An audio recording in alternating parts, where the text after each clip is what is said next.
Recientemente el Congreso de los Diputados ha aprobado la Ley de Garantía Integral de la Libertad Sexual, el proyecto estrella de Irene Montero.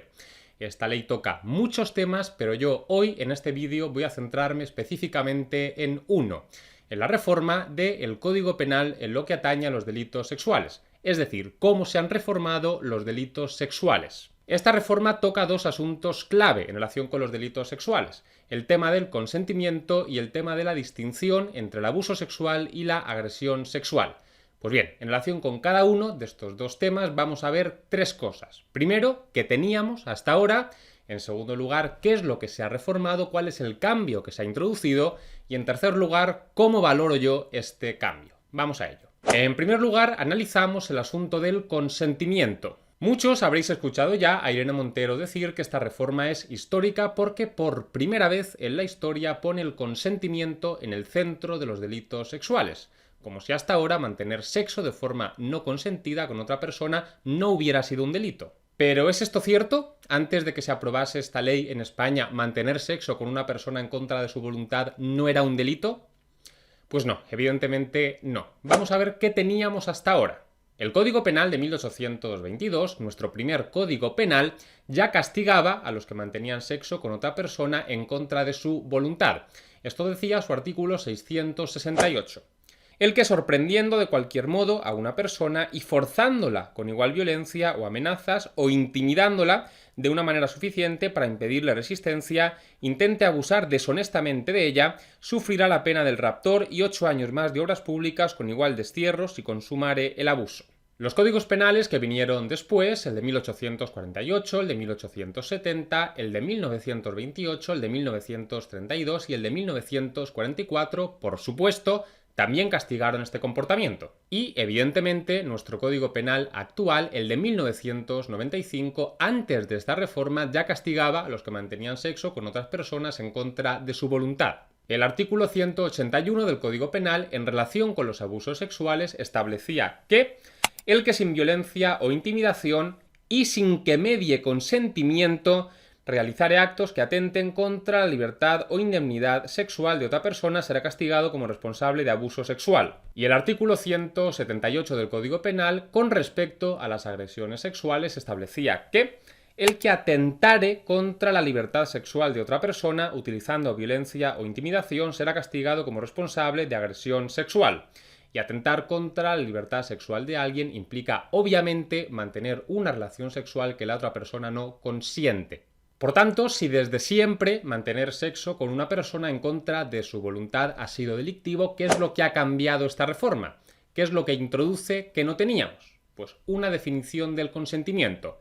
Antes, nuestro Código Penal no definía el consentimiento y ahora esta reforma sí define el consentimiento. Nos dice qué es lo que tenemos que entender por consentimiento. Primero, esta ley definió así el consentimiento. Se entenderá que no existe consentimiento cuando la víctima no haya manifestado libremente, por actos exteriores, concluyentes e inequívocos, conforme a las circunstancias concurrentes, su voluntad expresa de participar en el acto. Sin embargo, después se reculó un poco y se pasó a definir así el consentimiento. Solo se entenderá que hay consentimiento cuando se haya manifestado libremente mediante actos que, en atención a las circunstancias del caso, expresen de manera clara la voluntad de la persona. Se mantiene que el consentimiento tiene que ser libre y que tiene que exteriorizarse a través de actos que expresen la voluntad clara de una persona de querer mantener sexo, y se suprime que estos actos tengan que ser exteriores, concluyentes e inequívocos. Por tanto, recapitulamos, nuestro Código Penal ya decía que mantener sexo con una persona sin su consentimiento era un delito, y esta reforma lo único que hace, lo único que añade es definir el consentimiento. ¿Y cómo valoro este cambio? Pues bien, lo valoro como un cambio intrascendente, estéril, inútil, como queráis llamarlo, como un cambio, en definitiva, que no va a cambiar nada. Y me explico. Vamos a partir de una idea general y después vamos a conectar esta idea general con el caso concreto para ver hasta qué punto la reforma es útil. La idea general es la siguiente. Podríamos decir que en este tipo de delitos hay muchas absoluciones, además de porque hay gente inocente, porque esta clase de delitos es muy difícil de probar, dado que se cometen en la intimidad, sin cámaras, ni testigos, etc. Y ahora vamos a conectar esta idea general con la reforma. Hemos dicho que en los delitos sexuales hay muchas absoluciones porque estos delitos son difíciles de probar y si no se prueba la culpabilidad se tiene que absolver. Es evidente que los promotores de esta reforma han querido cambiar esto. Quieren que haya más condenas en este tipo de delitos y para ello han hecho lo siguiente. Han creado una definición de consentimiento, pero no han tocado la prueba. En ningún lugar de esta ley se establece que a partir de ahora será el hombre quien tendrá que demostrar que la mujer consintió. Entre otras cosas porque esto sería inconstitucional al vulnerar la presunción de inocencia. Por tanto, si no vas al quid de la cuestión, a lo que genera dificultades y absoluciones, la prueba, entre otras cosas porque no puedes, las cosas van a seguir igual. Aunque ahora se defina el consentimiento como se quiera definir, si una mujer entiende que un hombre ha mantenido una relación sexual con ella sin su consentimiento y va al juzgado, va a ser ella, en el juzgado, la que va a tener que demostrar que no hubo consentimiento, con todas las dificultades que esto entraña, es decir, lo que sucedía hasta ahora. Gatopardismo puro y duro, cambiar todo para que no cambie nada. Eso sí, vendiendo a tu electorado que has convertido ese anhelo popular del solo sí es sí en una ley y que esta reforma es histórica, gracias a ti.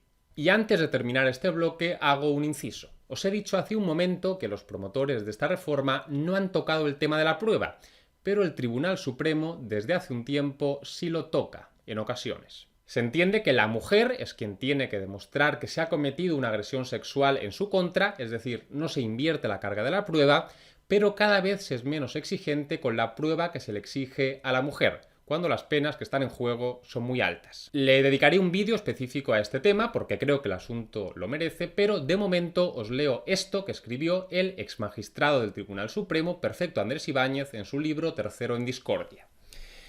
Por decirlo con una terminología muy cara a las jurisprudencias constitucionales, en el derecho a la presunción de inocencia no cabe distinguir un centro y una periferia, todo él es núcleo duro.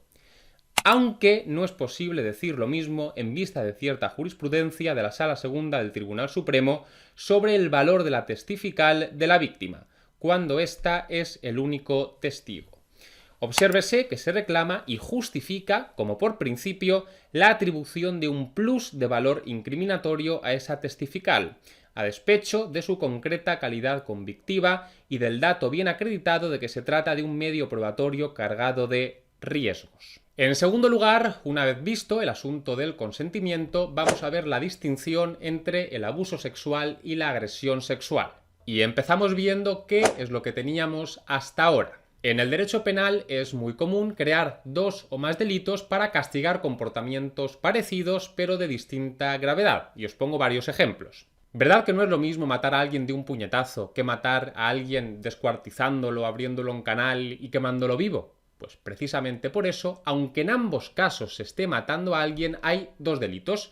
La primera conducta se castigaría a través del delito de homicidio y la segunda conducta se castiga a través del delito de asesinato que impone una pena mayor.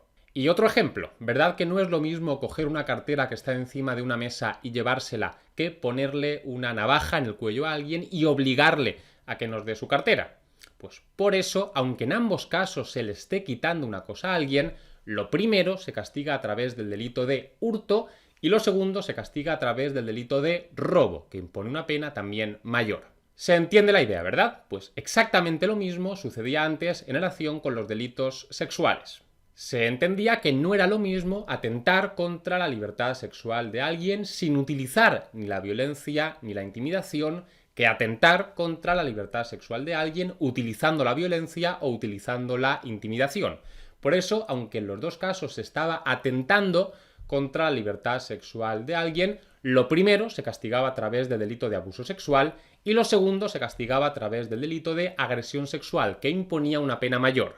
Pues bien, esto es justo lo que ha cambiado con esta reforma. Me imagino que recordaréis el revuelo que se armó cuando en el caso de La Manada se entendió que había habido un abuso sexual y no una agresión sexual, una violación.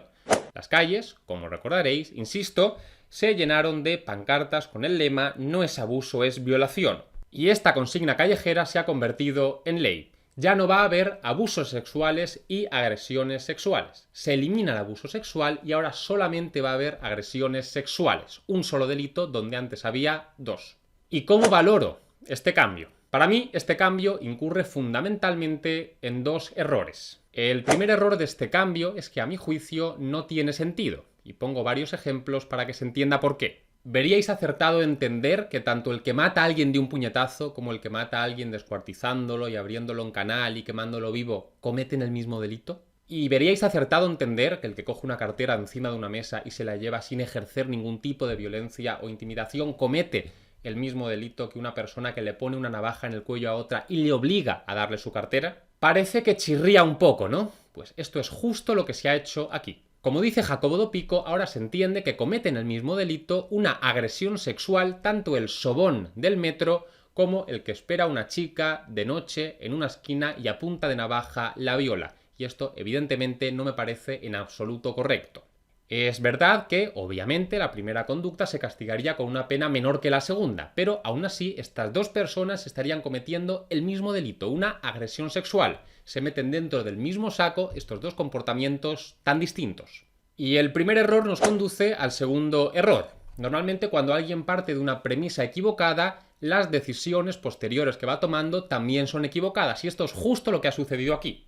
Partimos de la siguiente idea para que se entienda lo que voy a decir. Cuando el Código Penal castiga una conducta, no establece, no fija una pena concreta, sino que fija una horquilla dentro de la cual el juez se puede mover. Y pongo un ejemplo. El homicidio, como veis aquí, no se castiga con la pena de prisión de 12 años, sino con la pena de prisión de 10 años a 15 años. El establecer horquillas más o menos pequeñas está bien porque le da al juez cierta flexibilidad para dar una respuesta adecuada al caso concreto, al caso que tiene ante sus ojos. No todos los homicidios son iguales, puede que haya unos un poco más graves que otros, y precisamente por eso el juez tiene que tener cierto margen de maniobra. A lo mejor algunos homicidios merecen una pena de 15 años, otros de 11, otros de 14, etc. Ahora bien, el establecer horquillas no pequeñas sino demasiado amplias es peligroso porque le da al juez demasiada discrecionalidad, demasiada flexibilidad, con la inseguridad que esto puede generar. Imaginad que la ley dijera que el delito de homicidio tiene que ser castigado con una pena de 10 años a 40 años de prisión y que se le dejara al juez, en cada caso, establecer la pena que él considerase.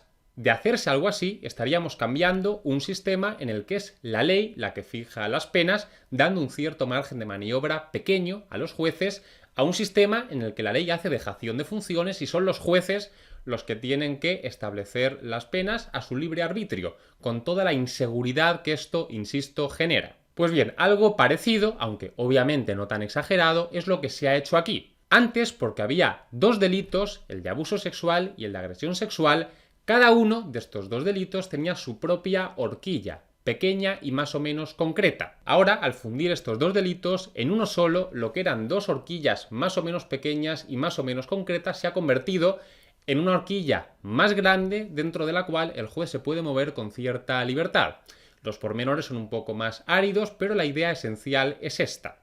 En resumen, la primera reforma, la del consentimiento, convierte en ley el eslogan callejero "solo sí es sí" y puede valorarse como inútil. Y la segunda reforma, la que borra la distinción entre el abuso sexual y la agresión sexual, convierte en ley el eslogan callejero de "no es abuso, es violación" y puede valorarse como equivocada. Esto es lo que pasa cuando el legislador, en vez de inspirarse en criterios técnicos, se inspira en pancartas que ve por la calle, escritas por personas que muy probablemente no han abierto jamás el Código Penal, que salen cosas no demasiado buenas. En fin, y hasta aquí el vídeo de hoy después de un par de meses de sequía, lo reconozco.